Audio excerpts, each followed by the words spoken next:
Hello? Hey, Adrian. Something came up with that farmhouse. Uh, what is it? Did they want to purchase it? Not necessarily. I'm gonna need to talk with you about this in person. Alright, let's meet at my place in a little bit, alright? Yeah, that works. Meet me there at 7. 7? Okay. Alright, see you soon, Brad. See you.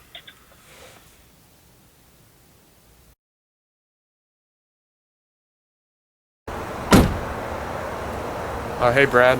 Hey Adrian, What's going on, man? I haven't seen you in a bit. How are you? I'm doing pretty good. Trying to stay on top of my work. Yeah? Yeah. How about the farmhouse? What about it?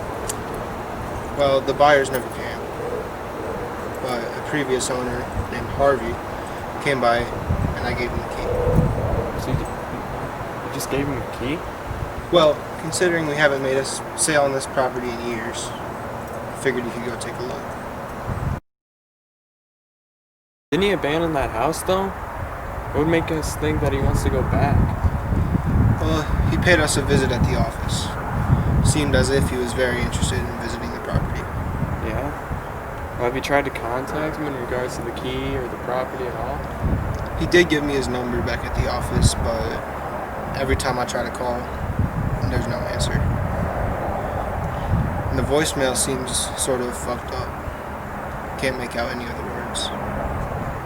That's rather odd. We should meet up with him sometime, maybe try and set something up, go back to the house. Alright, I'll try to contact him again. Wouldn't get your hopes up. Probably won't answer the phone. Sounds like a plan, but what if he doesn't get the key back? Well, then we'd have to get the cops involved. Hopefully it never comes to that. Yeah, I agree. Well, I'll give you a call if anything comes up. Yeah, that sounds good. I should be on my way now. I got a rather large property to go to in the morning. Alright, man. See you later. See ya, have a good night. You too.